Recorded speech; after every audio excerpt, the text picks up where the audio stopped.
Hi, I'm Roy Collin, the host of the podcast. You can find everything about me by scanning the QR code there or going to roycollin.com, and you'll find my 6 podcasts: the Podfather, helping people become podcasters; the Awakening, exposing fraud and corruption but with solutions; the Crypto, all things blockchain technology; meditation podcast; speaking podcast; and the Learn Polish podcast. You can also help the show by actually making a donation, visiting the store, or helping my sponsors. I hope you enjoyed this week's show.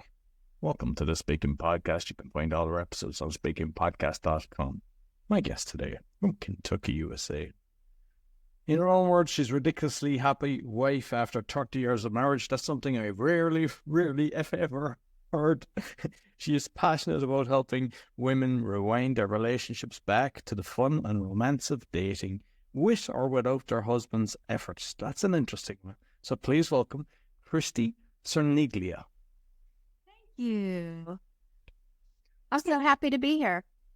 So, I'm kind of looking forward to this because I think most men, that's the topic of conversation about like how they can't understand why their other half can't see life the way they are. So I suppose let's kind of delve before we go into your coaching and everything, because what I found was very interesting is your own parents got divorced, and to have somebody then having a very successful marriage is brilliant to see from that, because, you know, the so-called, if you listen to what people say, oh, the chances are.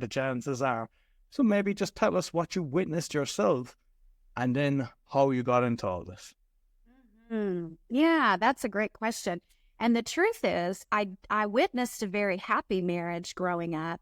My parents loved each other very much, and they were affectionate, and there were things. My mom was more social and wanting to go out and kind of do things and be with people and that kind of thing. And my dad was less. He was more, no, let's stay at home and relax. He worked hard during the day, that kind of a thing. But you know what? My mom accepted him for the way he was, and she went and did her thing on her own and kept herself happy. And so I witnessed a really healthy part in that she accepted the way that he was and didn't allow it to hold her back from enjoying the things that she enjoyed. And like I said, they had a very affectionate marriage, a good marriage. What happened was that there was a separation for a time when we were preparing to move, where my dad went to find a job in another city and ended up getting involved with another woman. So the divorce between my parents was very sudden and surprising. And I think that was a big part of the pain of it, is that I did have this happy home and this happy childhood, and then suddenly it's all gone.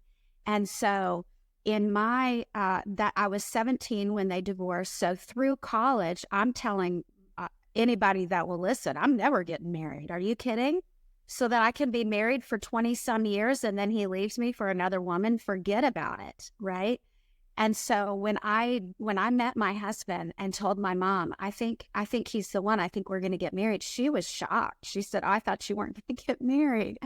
And, but yeah, so it was so I had a good example that went bad. So I always felt challenged to discover, how do you keep that from happening? And obviously you can't keep that from happening, right? Because the only person I have control over is me. So the other people do what they're going to do, and I can't control that. So I did have to discover that too. But what ended up happening is my husband and I would say, have always had a happy marriage. But over the years, right, when two flawed human beings live together, there is a rub, right? And there is strife. And there were some areas in our marriage that were difficult and that were not being resolved and kind of building up over the years. And so I'm a big reader and researcher and everything. So I was reading everything out there about marriage. And I was, we were going to conferences.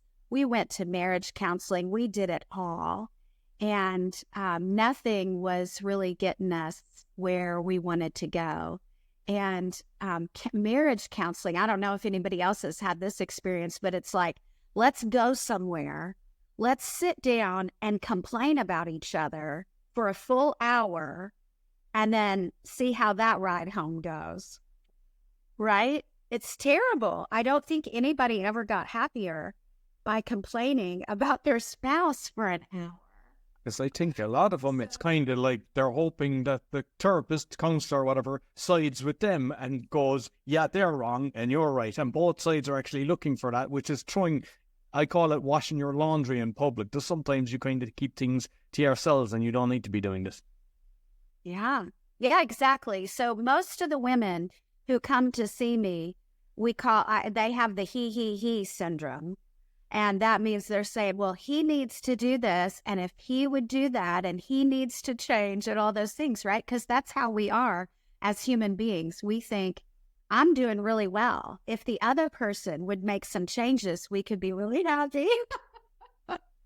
But, Roy, as long as we believe that the other person has to change in order for me to be happy, then my situation is hopeless.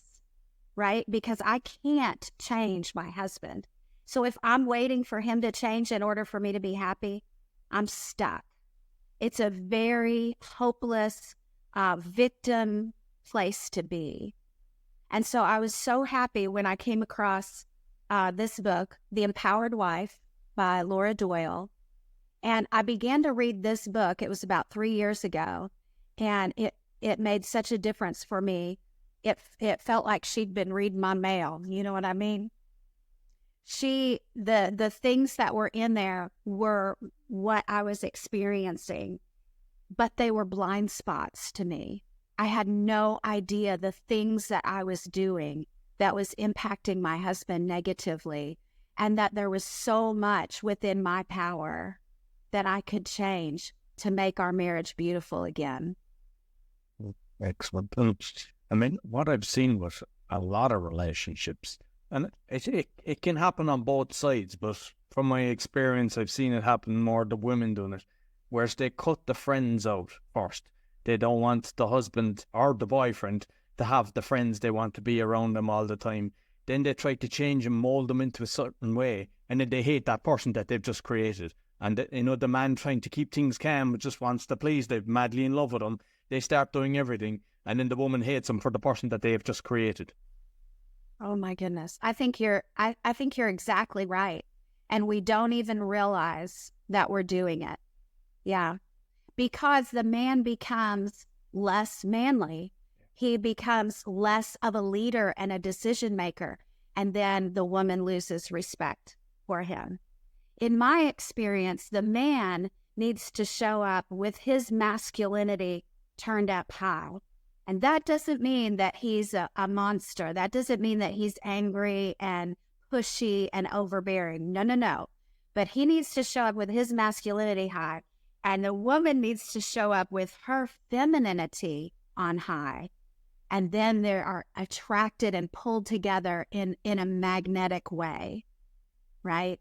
But when the woman starts to take over as leader, and the man starts to fall apart and become less and less masculine, then there is no attraction. And that romance and that connection and that intimacy starts to fade.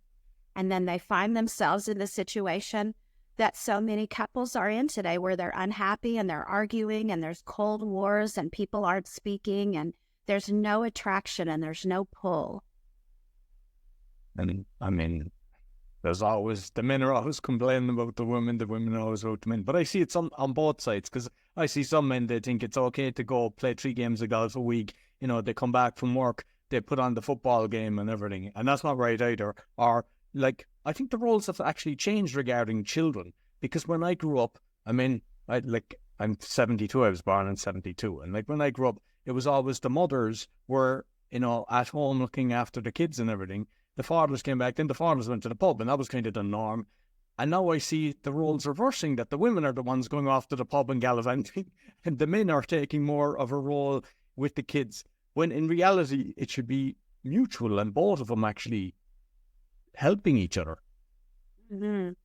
Many of the women who come to me for coaching are complaining because their husbands are gone a lot. They're either working late or, like you said, they're playing golf, they're out with their friends, they're playing video games. That's a big one nowadays. And they can't figure out how to get him back. But what I discovered in my marriage was that, and my husband was television. He likes the television. But what I discovered is that in many ways, my husband was avoiding me, separating himself from me because of the way I was showing up in the relationship. I was showing up critical. I was showing up like a teacher, like a mother, in a lot of ways that was causing him to separate himself from me. And when I began to make those changes and I began to show up with respect and gratitude and some other beautiful things, he wanted to be around me. He began seeking me out. So who knew that I had such a position of influence all the time? And that's what I want to encourage the women who are listening, is to say, you are not a victim. You don't have to be unhappy in your marriage.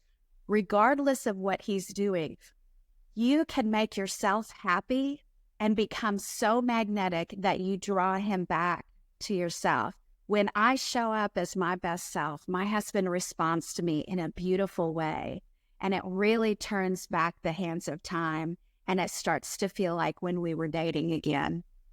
No, I think you should be constantly dating, because at the start, everyone is like, opening the doors and doing all the different things or creating a lovely meal. And then it gets to a stage where some people, they barely acknowledge each other. They don't even give each other a kiss goodbye. It's like a nod if they're lucky. And like, even because I'm constantly, from my young age, I've always been looking at different things with relationships, looking at other relationships and going, there's not one relationship I've ever seen that I wish I had, because I haven't seen, and I'm talking about all over the world. I know a lot of people, I've been to a lot of countries. It's like, there's not one like, I wish I had that relationship, because even sometimes you might see it on social media. When you actually get to meet them, you know that it's a fakeness with some of them. And, they're making it look like that they're the happy couple, and in reality, they're doing their own thing. So I've even seen people on stage that most people would think they have the best relationship in their life. And I just happened to be in the vicinity of one, and I could see constantly they were like just walking away from each other. It was all a show. And like, even with one relationship I remember they were into soaps, watching the soaps. And then you've got the TV with the ads in it. It's just something I don't do. I don't mind sitting down, having a cuddle, watching a nice movie or something like that, or even a Netflix series. That's good for me. I like that. But I love reading. That person didn't like to read. And I used to annoy him. And he was freaked them out that I didn't want to sit down and watch this. And I was happy. You do you, I do me. But a lot of people don't like that either. They want the kind of, we have to be together because we're in the house. We have to spend every moment together. And I think that's kind of important as well, to leave people breathe when they're living under the same roof. Yes. And you know what? That's such a good point, because the very first thing that I talk to the ladies that come to me about is self-care. And what I mean when I say that is not waiting for my husband to make me happy, but being happy in and of myself. Like you're saying, if reading makes you happy, then as your significant other, I should want you to read, right? So that you show up happy, so that you feel good and your life is what you want it to be, right?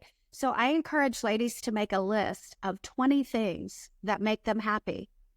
Small things, big things, whatever it is. Maybe you like to go for a walk. Maybe you like a hot bath.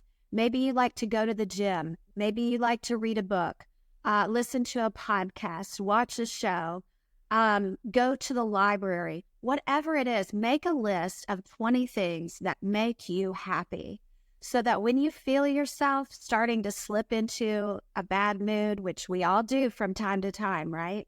You feel yourself getting overwhelmed by the responsibilities of life, you know what to do and where to go. See, back in the bad old days, as I call them, I would be slipping into a bad mood and I just gave up. Well, this is it. I guess I'm going to be in a bad mood today. And I didn't have any solution. I didn't have any way to get myself out. But now that I have my list of self-care items, I look through it and I go, do I have 5 minutes or do I have an hour? and I find something on the list that will fit for right now, and I go do it, and I go take care of me, right? Because miserable people do not have happy relationships. Can I get an amen? Miserable people don't, but happy people do have happy relationships. And so it's my job as a wife to keep myself happy and to show up happy, and not wait around for my husband to do something that will make me happy. And everybody else in my household is better off. You've heard the saying, if mama ain't happy, ain't nobody happy. Have you heard that? Yeah. Yeah. My family doesn't want me grumpy. They don't want me to show up as the drill sergeant, which I'm good at being the drill sergeant. I was just coaching with a lady the other night, and she said she was a manager at her job. And so when she came home and her house was a mess and dinner wasn't started, she turned into a manager at her house, and she started barking out orders to the kids and the husband. You do this, you do that, you take care of this, you pick up that, you start the dinner. And finally one day, her husband looked at her and said, no more. No more. You are not going to treat me like one of your employees. Ouch. She didn't even recognize it. She was a boss at work. She was a mom of young kids at home. She just ended up lumping her husband right in with that group of employees and children. And boy, that did not work for him. He felt disrespected. And that did not, there's no intimacy there. That was creating distance. But once she came to understand that, once she saw that and was able to think that through and move into a different direction, and we talked about respect. What does respect look like to a man? How do you show respect? What is it that you're doing that's coming off disrespectful? Once her eyes were open and her awareness was heightened, everything shifted. And now they have a beautiful marriage again. But nobody taught her that, right? Did you ever have a class on relationships when you were in grammar school or middle school or high school or even college? Did you ever have a class on how to be in a healthy relationship? Fortunately not, and I think it should be brought in. Everyone should be learning things like that. And with, like, what I've kind of seen a kind of trend as well is especially the clingy, as I call them, where they kind of they like to suck the life out of it. They tend to not have friends, or their friends change a lot. You know, they have 40 close friends for so many years a year, then this next, then this next. So that in itself is kind of showing a trend that the type of person they are. When you spot something like that, what's the best way to, like, I think sometimes, especially for women, unfortunately, I think there's a deep trauma because of abuse and stuff like that. And sometimes they squash, sometimes they mightn't even realize it, but it's there. And to kind of overcome these kind of situations, like, I know it's hard to do, but like, what is the best way for somebody that they're carrying that, and hence why they're reacting in such a way? Wow, that's a really good question. I'm with you. I think that friendships are super important on both sides, but particularly for us ladies, in that, listen, I got a lot of words every single day. My husband can't handle all my words, right? He needs me to have girlfriends that I can talk to and share with. And there are things about him or situations that I can get aggravated with, that if I share them with a trusted friend who stands for my marriage, that's very, very important. That's a much healthier way to deal with that frustration than it is to take everything to him. He does not need to hear my every complaint, because my complaining, again, is not attractive, does not draw us together. So I can take those things to one of my trusted friends that stands for my marriage, and, you know, and let my conversation with him be something a little bit more enjoyable, right? And not dump things on him, because I didn't realize that I complained.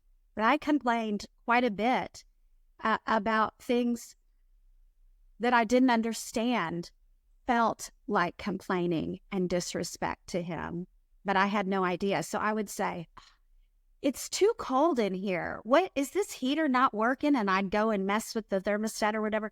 He felt responsible for that.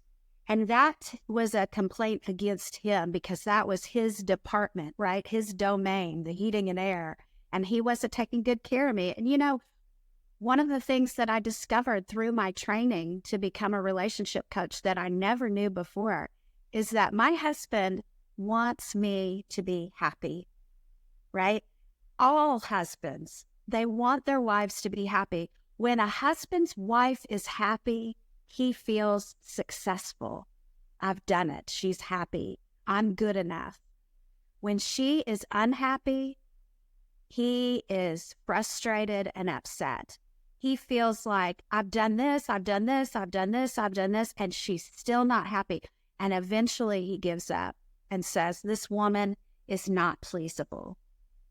Oh, man. I just heard one of my husband's friends the other day say that. Like, I give her everything she wants. She's still not happy. And I thought, oh, that's so dangerous. Ladies, we've got to be pleasable. And there's a way for us to express our desires in a way that inspires rather than complaining. So I would complain about my car all the time because the whole family will ride in my car on the weekends to go and do family outings, right? And so by the end of the weekend, my car has water bottles and bar wrappers and fast food containers and all the things in it. And I get so aggravated. So I would say, everybody needs to clean up their trash. Why do you guys always leave trash in my car? I'm sick of this, blah, blah, blah, blah, blah, blah, right? I thought it was a motivational speech.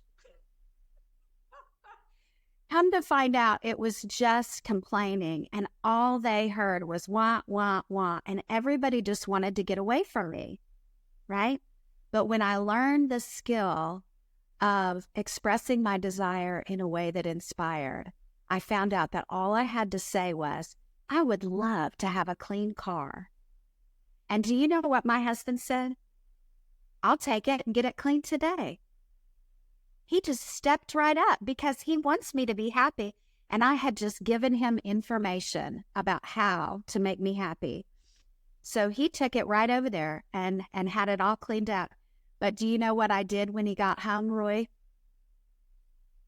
They say if you can't be an inspiration, you can be a terrible warning.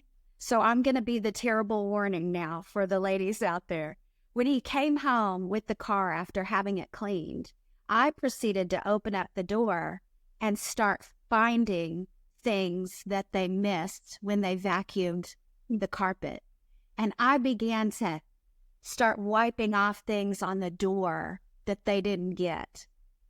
And how do you think that made my husband feel? Well, if it was me, I would have opened the boot and put you into it. Oh my goodness, he's a patient man. He really is. I looked at him and I saw his face drop. And I could sense that what was going on in his mind was, this is ridiculous. She's unpleasable. Why did I even bother? And as I saw that, I was like, okay. So I closed the door and I filled up with gratitude. And I said, thank you so much for taking my car to get it cleaned. I really appreciate that. And I realized that that was complaining. I didn't have to say anything. That was complaining, and it was complaining against him. I thought I was complaining against the men who did the work, but my husband received it as complaining against him and as disrespect. And so I realized that in those moments when he goes out of his way to please me, that I need to show up with lots and lots of gratitude.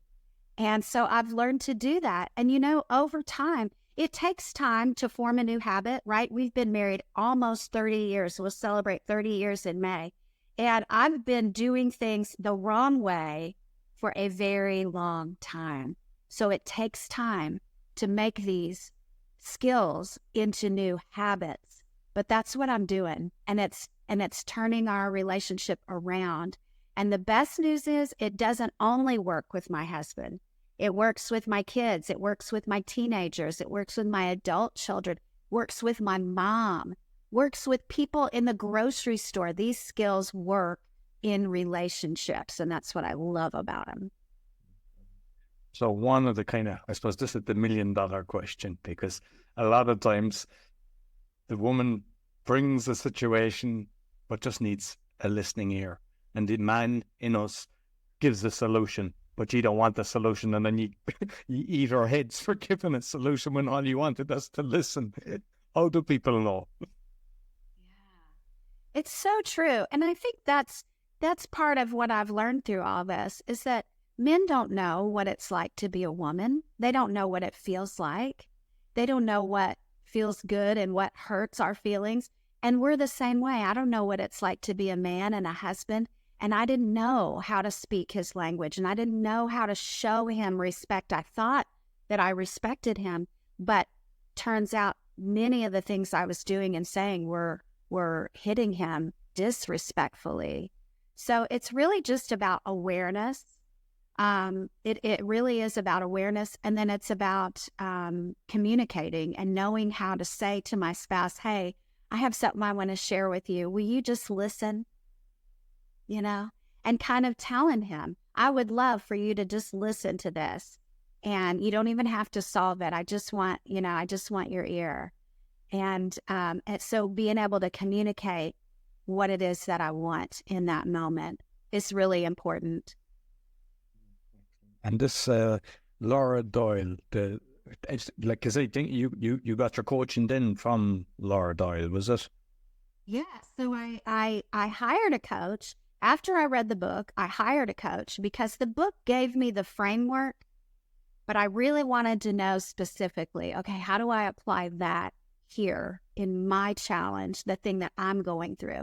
And as soon as I got on the phone with a coach, I said, oh man, this is what I want to do. The way that she listened, the way that she understood, and the way that she applied. And it was very workshop-y. It's not like counseling where the person just spills their problems and the coach just listens. No, it's very action-oriented.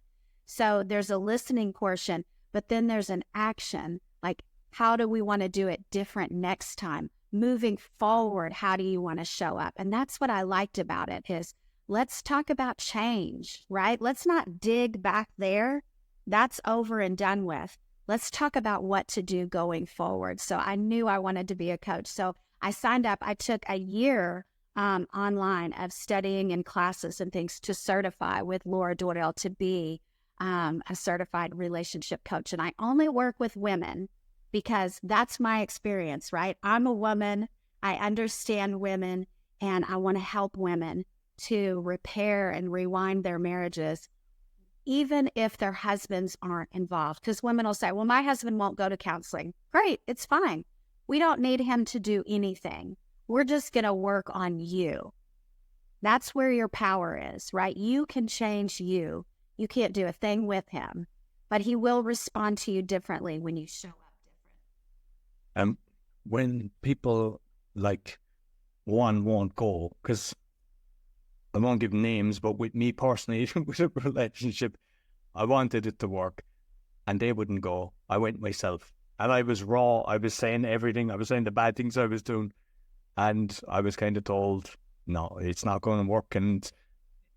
And later, years later, the person apologized for kind of realizing their flaws, but it was like after causing a lot of heartache and pain. But when there's a situation like that, that one thinks, you're the problem, you go get the counseling, but it's usually the other way around. What do you do? Because you can go and you can be as nice as pie and you can, but when there's narcissism, there's bipolar, there's a few other things as well that people are kind of navigating. What's the best way when you've got something like that? Mm-hmm. Yeah, that it's so hard when the two people are in different places in the relationship. But I have worked with women, and I've seen other coaches work with women whose husbands are actively involved with another woman. They've moved out, they're separated and things like that. And I have seen women in those crisis situations begin implementing the skills and win their husbands back. Now, there's no guarantee, right? He can do whatever he wants to do, and she can't control that. But what I have found is that when she goes through coaching and she begins to implement the skills and starts to take good care of herself and become happy again, and she begins to show up as her best self, she's in better shape regardless of what he decides, right? If he comes back, she's ready to receive him. If he decides to go, she is in a stronger, healthier, happier position to move on. And so, I encourage people, whether it's the man or the woman that wants to seek help, work on yourself, be the best version of yourself, regardless of what that other person chooses to do, because you don't have any power there. You don't get to change them. You don't get to work on them and rearrange them. They get to make those decisions. And with kind of experience that you've got through the coaching, is there any examples of where most people would think there's no way this could be saved, and it ends up that they get closer than ever? I see it all the time, because here's the key. There is a reason why these two people chose each other, right? There was a love and an attraction, and there was qualities in each of them that really brought them together. And unfortunately, over the years of household and kids and all the work and responsibilities, those things have gotten buried and they've gone missing. But they're still there, right? That man is the same man that you chose to marry, and that woman is the same woman that you chose to marry. Unfortunately, things have just gotten lost and buried. But we can dig those things back up. We can revive those things. All of those qualities that you fell in love with are still present in your mate. We just have to bring them out again. And that's why I think that women are so powerful and so influential to change the temperature in their household and to change the dance in their relationship. That when they start to show up like the girl that he fell in love with, he starts to show up like the boy that she fell in love with too. Yeah, excellent. Another one I'm very curious about, like, I'm an early bird. I'll jump out of bed, 6 a.m, full of energy, no problem.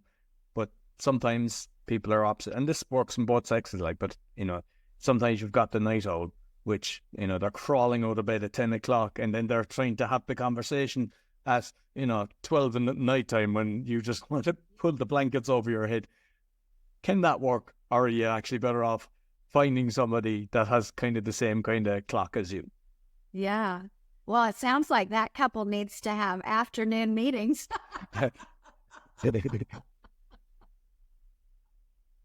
So true. Is it, and I wonder, that's such a good question though, is that a stuck thing? Are you a morning or a night person? Or is that just something that we've told ourselves over the years, and can it be shifted? Could you work together? And because I have said that to myself for such a long time, oh, I'm not a morning person, I'm not a morning person. And you know what? It has not served me to say that. And so I decided to stop saying that and to stop telling myself that. What I have found is that what I focus on grows and increases. So if I focus on my husband's faults and flaws, which he has them, and so do I, then those tend to grow and I see them more and more. But if I focus on all the wonderful things about him, then those things grow and I find more and more evidence of what a great man he is. So I think sometimes we need to shift our focus, and maybe you're not a night owl or a morning person. Maybe you're just a person. Well, I think it's very important, the self-talk that people have, and they don't, some people don't realize it. But I mean, I make sure, when I hear some of the negative talk, so many women put themselves down, and I just say, even friends, no, I'm not talking about relationships that I've been, but I've seen in and I just said, please don't ever say that about yourself. Yes. They like, I never in my life, I never say anything like that. And I rarely hear men say something like that, but I hear women constantly putting themselves down. Yeah. Well, and think about it. I mean, if another human being was saying those things to us all day long, we would get away from them. But sadly, when it's in our own mind, it's tough to get away. Yeah, but we need to recognize, what's the story that I'm telling myself, and how do I want to change that? And yeah, I think it's super powerful, super powerful. For many years, I told myself that my husband was lazy because he liked to watch television. And that story, that label, did not serve me well. It caused me to feel disrespectful toward him. When I flipped that story and said, that's not even true. What's the opposite of lazy? Hardworking. So I began to look for evidence. My husband is a hard worker. And it was everywhere. It was all over the place. And I completely debunked that idea that he was lazy. And it changed the way I saw him, and it changed the way I loved him. There's another side to that as well, is sometimes the man, whether you call it going into deep thought, critical thinking, daydreaming, and the woman thinks, he's doing nothing, I have to give him something to do. And they need that kind of space. How would you stop that from happening? Oh gosh, it's so true. And do you know what part of it is, though? Part of it, I know for me, and I've heard this from other women as well, is that we're jealous. We're very jealous that men are so good at relaxing and taking the time that they need. My husband knows when he's tired, and he stops. And he goes to sit down and relax. Not me, boy. I keep going until I'm ticked off at the whole wide world, right? Because I've got to get these dishes done, and I've got to get this laundry done. I didn't know how to stop and say, those dishes will be there tomorrow. That laundry will be there tomorrow. I just kept pushing myself until I was mad and resentful at the rest of the family because they were sitting down enjoying some relaxation together. But I didn't recognize that I was jealous, right? That they were good at relaxing and I wasn't. So I had to learn how to say, the dishes will be there tomorrow and I'll handle them tomorrow. But right now I'm tired and I need to sit down. Otherwise, I'm going to get grouchy and resentful. And I really think, Roy, that resentment is the poison that kills marriages. We've got to fight against it. I mean, I'm really in tune with myself. Like, I know when even if I've got a list of a lot of things to, I go, no, I'm done. And I just step away from it. And it's like, because there's times you'd be pushing yourself and like you snapped in when you kind of go, I have to get this done. And then like the child does something simple and you're snapping, and you're not snapping because what they've just done. You're snapping because you're tired and you're using that then, and then you're pushing everyone that loves you away. Exactly. Yeah. It's really, but again, it's a blind spot. It's something that I was not aware of. And once I recognized it, then I'm able to do it a different way. Yeah. Beautiful. The fascinating thing is, because I mean, like, it's a learning journey as we go along. We're all learning. We look back at ourselves and we go, I want to slap myself in the head. I behaved. But it's like, the reality is, this is not difficult. It's just being in tune with a few little things. And just as you say, some things don't come easy, but you just kind of practice and eventually it becomes a part of life. And then you realize the benefit to it. But, like we said at the start, it's a shame people aren't taught this in school, because there's a very high percentage of people get into relationships and, it's like a simple list of things that they can be doing. And I think it's more about self-respect and making sure that you're happy instead of looking for the magic wand. That person is going to make me happy. That person is rich. They're going to buy me the big house, the car. I'm going to be happy. And the reality is that, it might work for a few years, but the reality is that doesn't work either. And then they're wondering why they're not happy. Yes, it's so true. So true. Yeah, there's no There's no magic wand, but you said something in there I really wanted to respond to, but I can't remember what it was. So there's the 6 intimacy skills, and I maybe just touch on them so that to get the people curious about what they are. Well, one is the self-care, like we brought up to begin with. We've got to be happy to start off with, right? We've got to take care of ourselves. It's like on the airplane, right? You're going to put your oxygen mask on first so that you can help the people around you. But if you don't have yours on, how are you going to help anybody, right? So self-care is one. We touched on gratitude, which is another one of the skills. And I don't know why, but I think that I had gotten into a habit of being stingy with gratitude. Why would we ever be stingy with gratitude? We ought to be throwing that stuff around like confetti, right? Everybody likes to be acknowledged for their contribution. And so I want to be the first one to acknowledge the contributions of my husband and my kids and my family because it feels good. And when I show gratitude to other people, it makes me feel good because I'm seeing it and recognizing it. I'm putting my focus on something positive, and it makes them feel good. So it's a double duty skill. And I think that's very important. I just want to touch on that actually, because I think it's really important. Same with the kids and everything that you're looking for.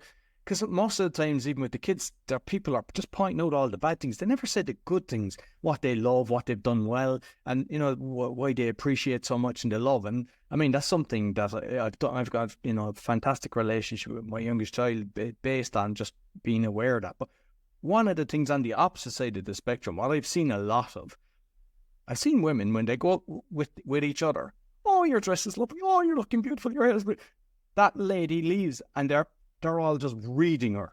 And to me, I never in my life had men do that, but women do it a lot. And to me, it is so pathetic. I have said it in relationships. Are they really your friends? Because I said, when you leave, they're talking about you. How can you actually behave like that? That goes on a lot. I mean, that's an international thing. And I don't get it, to be honest, which I don't, it's all a kind of, oh, look at your top, and as if like big, high, excited, friendly, and it's a fake, instead of a genuine caring or a genuine compliment, and not as soon as they turn their back that you're reading them and mocking them or whatever. Yeah, that's so painful, and we can be blind to it too. But I think what you said is really important, that women, it's easy for women to get in the mode of correcting and criticizing and mothering, whether they're a boss at work, and that's a good example, but also once they're a mom and they're used to telling the kids, go here and do this. And like you said, they're used to correcting the kids. Don't wear that. Don't say that. Say this. And so many times it seems like the husband just gets lumped in there because they're in mom mode. I'm in mom mode right now and laying out everybody's clothes. And pretty soon she's laying out husband's clothes too.